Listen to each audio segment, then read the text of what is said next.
Kolonialisme berasal dari kata koloni, yaitu artinya wilayah kekuasaan, dan ismu artinya paham. Paham yang menganut adanya pengembangan kekuasaan suatu negara atas wilayah beserta manusianya yang berada di luar batas negaranya.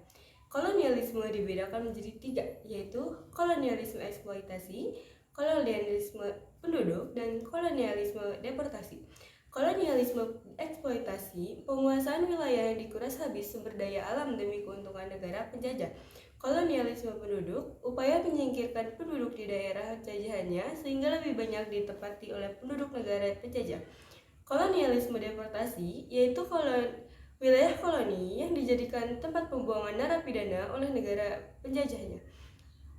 Imperialisme berasal dari kata imperium, yaitu artinya memerintah, dan isme artinya paham. Imperialisme dibedakan menjadi dua, yaitu imperialisme kuno dan imperialisme modern. Imperialisme kuno terjadi sebelum peristiwa revolusi industri. Imperialisme kuno menggunakan semboyan 3G, yaitu gold, glory, dan gospel, sebagai tujuan menguasai suatu wilayah.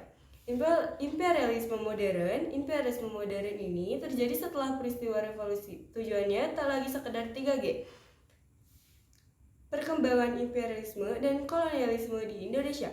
Yang pertama yaitu sistem ekonomi merkantilisme. Merkantilisme yaitu sistem politik ekonomi yang menyatukan dan meningkatkan kekayaan keuangan suatu bangsa oleh pemerintah. Tujuannya yaitu untuk mengumpulkan cadangan emas, memperoleh neraca perdagangan yang baik, dan mengembangkan pertanian dan industri, serta memegang monopoli atas perdagangan luar negeri.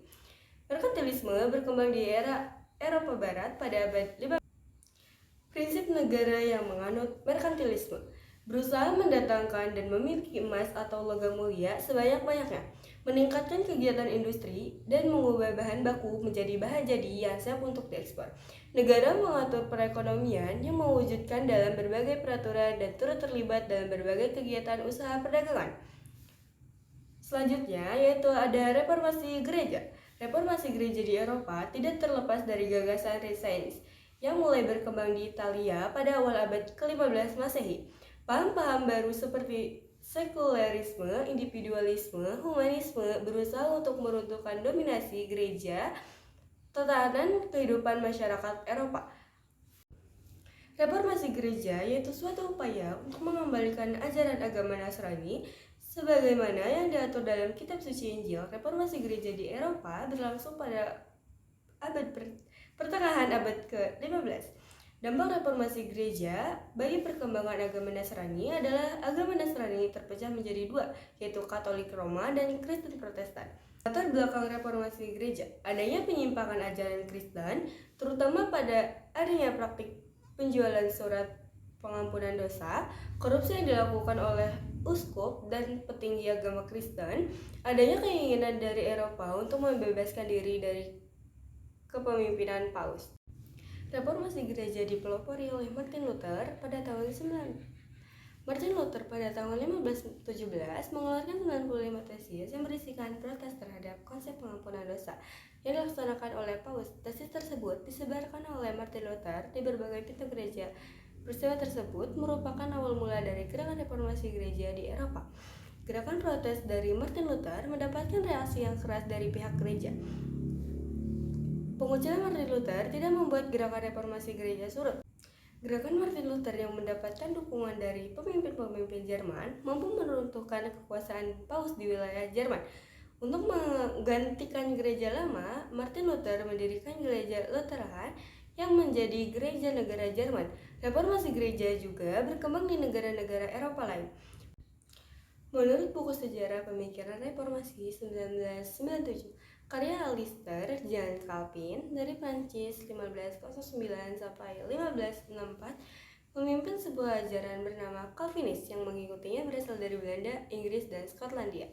Selain itu, muncul pula ajaran Anglikanisme yang dipimpin oleh Raja Henry Tudor di Inggris. Gerakan Protestan yang muncul pada tahun 1930 di Eropa dilatar belakangi oleh desakan pengembalikan ajaran agama sesuai Alkitab dari ajaran Kristen. Tokoh yang berperan dalam reformasi gereja yaitu ada Martin Luther, Ulrich Zwingli, John Calvin, dan Henry. Dampak reformasi gereja yaitu terbelahnya agama Kristen menjadi beberapa aliran, timbulnya pembaharuan tatanan nasional, ekonomi, politik, dan budaya pada awal abad ke-16 Masehi. Runtuhnya pengaruh kekuasaan Paus di negara besar Eropa, munculnya gerakan misionaris untuk menyebarkan agama Kristen ke seluruh penjuru dunia. Selanjutnya yaitu ada revolusi industri. Revolusi industri, perubahan secara besar-besaran dalam memproduksi barang yang sebelumnya dikerjakan dengan tangan manusia, kemudian digantikan dengan mesin-mesin modern. Revolusi industri yang mula-mula timbul di Inggris, kemudian menyebar di negara-negara Eropa lainnya, dan akhirnya ke seluruh dunia. Dampak revolusi industri yaitu ada di bidang ekonomi, yaitu harga barang-barang kebutuhan menjadi lebih murah karena produksi dalam jumlah yang besar. Hubungan perdagangan antar negara semakin mudah dan lebih maju. Selanjutnya ada di bidang politik, yaitu imperialisme dan kapitalisme modern yang merajalela. Daerah jajahan semakin luas dan terjadinya peperangan di berbagai negara. Selanjutnya ada bidang budaya, yaitu pengaruh revolusi dalam bidang budaya antara lain masuk dan berkembangnya budaya barat, yaitu budaya Eropa ke negara-negara Asia dan Afrika. Selanjutnya ada bidang sosial, yaitu pengaruh dalam bidang sosial antara lain terjadinya perbudakan, diskriminasi, kerja paksa, pelampiasan masyarakat, majikan dan buruh. Dan yang terakhir yaitu kapitalisme. Pesatnya perkembangan industri mengakibatkan munculnya golongan ekonomi yang kuat yang memiliki modal. Kaum kapitalis yaitu kaum yang bermodal. Kapitalisme menimbulkan persaingan antara negara-negara industri maju untuk menguasai daerah-daerah penghasil bahan mentah dan bahan baku.